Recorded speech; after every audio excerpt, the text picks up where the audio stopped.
So, why don't you tell us the story about your high-quality brochures you produced? Yeah, they're amazing, really glossy and top end and beautiful photography. Spent an absolute arm and a leg on it. What year was this? Oh, goodness, this will be 20 years ago, I bet. Yeah, it'll be 20 years ago. So back in the day of... When brochures were massive, weren't they? And brochures were the main form of communicating, particularly B2B as well. Before websites. Before websites, yeah, back in the day. Yeah, that's what replaced brochures, isn't it? Websites, yeah. Brochures. Yeah. Because you used to get a company, if you're interested in them, they used to send you the company brochure. Yeah. And it was it was always stressful. It was all stressful printing it, wasn't it? And you still get that in some industries, like kitchens. Yeah. Well, you need to. It's tactile, isn't it? Tactile products. So yeah, we did this. I think it was about 50,000 catalogues, high quality, high gloss, cost an absolute fortune. And unfortunately, we put some old lady's phone number on the back of it, and not our phone number. How the hell did that happen? I have no idea. It was a one digit out, and it was no, the amount of phone and this. Poor old lady getting all these phone calls, and we had to employ a team of about half a dozen temps to come in and overstick it. Was the typo you? Well, not me personally, but the team I was working in, obviously. I must admit, though, ever since How many boxes is 50,000 brochures? Oh God, is this a stock room full of brochures? Yeah, it's a hell of a lot of brochures. Yeah, it took them a long time to overstick them, but it was cheaper than getting them all reprinted. It's just that feeling of. It's just gut-wrenching feeling when you realise what's happening. It's like, oh my God. And then you look at it, it's like, it is wrong. How on earth have we missed that? How many phone numbers did she get? How many phone calls did she get to? She phoned us within 48 hours. I think she'd had about 20 phone calls. She wasn't best happy. And the sunset. It would keep going because nothing, once they're out there, you can't, in them days, you couldn't do it like now. You could change the web page. Yeah, you can do it. You've already handed out 1,000. You've got 1,000 people. Potentially, you're still going to ring it for the next year. I bet this is a mistake that most marketing people have made. In some way or shape or form. Well, we interviewed another, weirdly, we've only had a few clients on here. You're one of 3, I think. And if you want to hear about a typo, and in one of her first roles, Rachel for Huthwaite, she was doing a big exhibition down in Excel, and they did a £60,000 worth of right in the centre of Excel. It was one of the biggest things, and they'd done it. And she worked for a big software as a service company, and it said software. Right, in massive letters all across, and it wasn't just on one side; it was on everywhere, each side. And they were there for this was in the first hour that one of her team told her, and we were like, "Well, what did you do? Did you like?" It's like a 3-day exhibition. Yeah, so you just had to be anxious for the next 3 days. Can you imagine how did you sleep?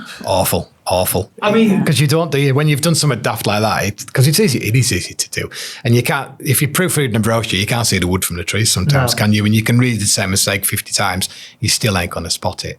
I think ever since I've done that, I've been so paranoid about printing stuff. I think even to the extent that back in the day, when a bit younger, I used to proofread stuff on press for colours and stuff like that because it was quite colour critical.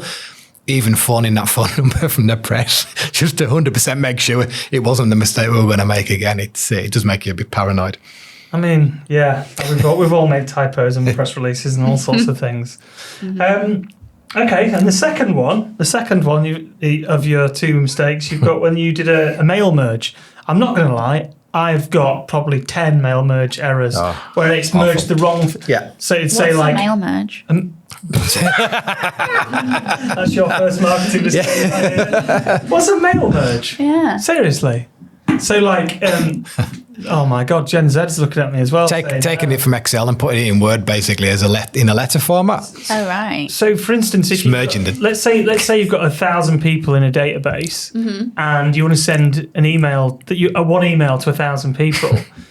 Back in the day, you might even for those of your older listeners might remember when you used to have to do a mail merge for the labels. Oh yeah. You produce them, and it would do the labels for the posting. So the idea is that you could connect Word or Outlook to Excel, and it would look for way, and then it says hi Sinead, but everyone's done it wrong where it says hi British Wool by accident. Do you know what I mean? You might tick the wrong box or delete a column by accident, or delete one bit. What did you do? I think I don't know what I'd done in Excel, but it had misaligned all the names and the company names, so we'd sent it out to all like massive customers. How many customers are we talking? Oh, it's probably That'll be 2,500, I would have thought, top of my head. So quite a lot. It was a decent whack of people.